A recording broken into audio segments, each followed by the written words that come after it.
Masha had always believed that kindness was its own kind of exhaustion. Not because she resented being kind. She did not.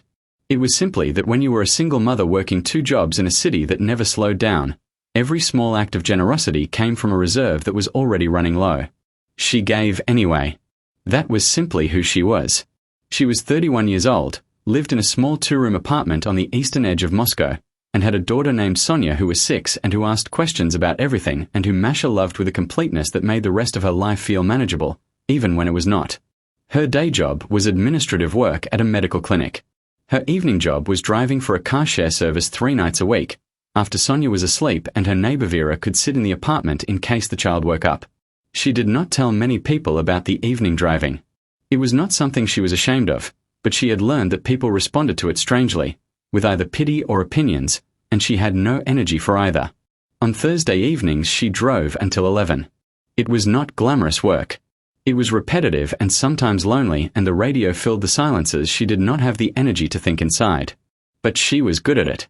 She knew the city well, knew which routes moved fastest at which hours, knew how to make passengers feel comfortable without needing to perform warmth she did not have. It was on a Thursday evening in late October that she saw him. She had just dropped a passenger near Taganka and was preparing to accept the next request when she noticed him through the windshield.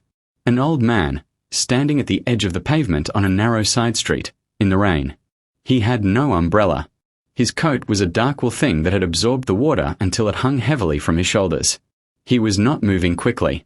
He was moving the way very old people move in difficult conditions, with great concentration and a kind of quiet determination that is painful to watch because you understand the effort it represents. He was not a booked passenger. He was simply a person standing in the rain. She sat for a moment with her hands on the wheel. Then she pulled the car to the curb and lowered the passenger window. She said, "Where are you going?" And he turned toward her slowly, and she saw that he was perhaps 80, with a face that had once been handsome and still carried the structure of it, white hair flattened by the rain, eyes that were pale and very clear. He named a street. It was not far. Perhaps 10 minutes. She said, "Get in. Let me take you home."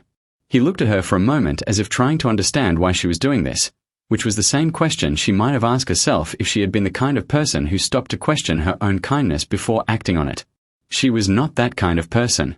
She simply waited. He got in carefully, holding the doorframe, lowering himself into the seat with the patience of someone who had made peace with the slowness of his own body. He smelled of rain and something faintly medicinal and old paper, the smell of a house full of books. She turned the heat up without being asked. He said thank you in a voice that was low and steady and carried the remnant of authority in it, the voice of someone who had spent decades being listened to, though now perhaps less so.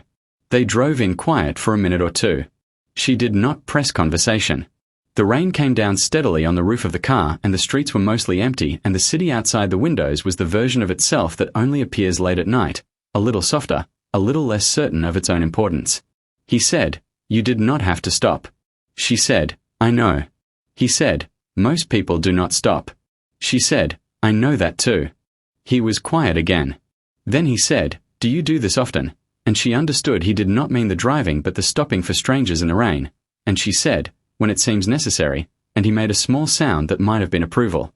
When she reached his street he directed her to a building that was older than the ones around it, Soviet-era stone with high ceilings visible even from the outside, the kind of building that suggested the person inside had lived there for many decades and had no intention of leaving. She helped him to the entrance. He did not ask her to. She simply got out of the car and walked beside him on the wet pavement, and he accepted this without comment, which told her he was a man who had learned the difference between pride and stubbornness. At the door he thanked her again. He said his name was Nikolai Sergeyevich. She said her name was Masha. He nodded once, as if filing this carefully, and went inside. She drove home. She did not think about it again that night. She paid Vera for her time, checked on Sonia who was asleep with one arm thrown over the edge of the mattress the way she always slept, and went to bed. She was tired in the clean way that comes after a long day of doing ordinary things adequately, and she slept well. The next morning began as all her mornings did. She made porridge for Sonia, who wanted to know why clouds were white and not blue like the sky, and Masha said she would look it up and they would find out together, which was her standard answer to questions she did not know the answer to and believed were worth investigating properly. She walked Sonia to school, came home, changed for the clinic, and found a small envelope on the floor just inside the front door of the building. Her name was written on it in a very neat, old-fashioned hand. Inside was a single card. On it, in the same careful script, were 2 sentences. It said, "I looked up your name with the car service. I hope you will forgive the intrusion, but I would like to offer you something in return for your kindness. Please come to this address at your convenience." Below it was an address and a name. The name was Nikolai Sergeyevich Volkov. She stood in the entrance hall of her building with the card in her hand and felt a small uncertainty. She was not a suspicious person, but she was a practical one. A woman alone, a stranger's address. She thought about it sensibly and decided that an 80-year-old man who had struggled to walk in the rain was unlikely to present a danger, and that her instincts about people had generally served her well, and that the handwriting on the card was that of someone who had been taught to write carefully and had never stopped. She went on Saturday afternoon, bringing Sonia because she went nowhere without her on weekends if she could help it. The apartment was on the 4th floor, high-ceilinged as she had suspected, full of books in exactly the way the smell had suggested.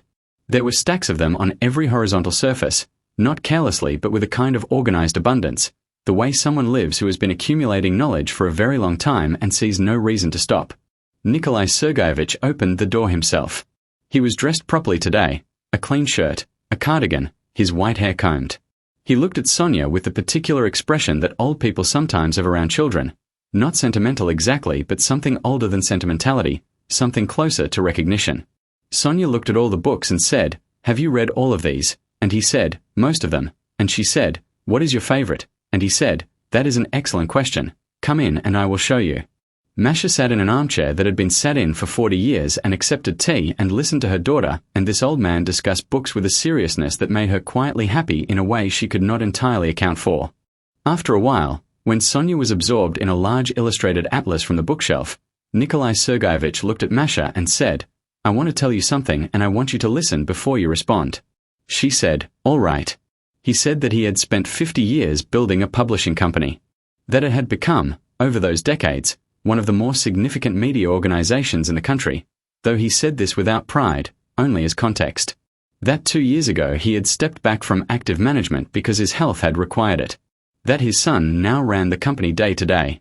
That he had been thinking, recently, about what legacy meant and what he still had to give, and that the answer he kept returning to was this: finding people who deserved more than what life had currently arranged for them. He said, "You stopped for an old man in the rain when you had nothing to gain and every reason to keep driving. That tells me something about who you are." He said, "I would like to offer your daughter a full education scholarship through a foundation I fund. I would also like, if you are willing, to speak to my son about a position in the company that fits your abilities better than what you are currently doing." He said, "You may say no to either or both. I will not think less of you. But I have been given more than I needed and I am at an age where that begins to feel like a responsibility." Masha sat with her tea and looked at this old man in his cardigan surrounded by his 50 years of books and felt something move through her that was too large and too mixed to name simply. It was not gratitude exactly, though gratitude was part of it. It was more like the feeling of being seen accurately, of having someone look at you and understand not just what you were but what you were capable of, and to treat that as something worth investing in. She thought about Sonia, who wanted to know why clouds were white. She thought about all the questions her daughter asked that deserved better answers than a tired mother could give at the end of a long day. She looked at Nikolai Sergeyevich and said, "Yes." Outside the window the city moved at its ordinary pace, indifferent and continuous. But inside that room full of books and afternoon light, something small and important had shifted, the way things shift when one person chooses, for no calculated reason, to stop in the rain, and another person chooses, with full intention, to remember it. Sonia looked up from the atlas and said, "Mama, did you know that clouds are made of tiny water droplets and that is why they look white?" Masha said, "I did not know that. Tell me more." And she meant it entirely.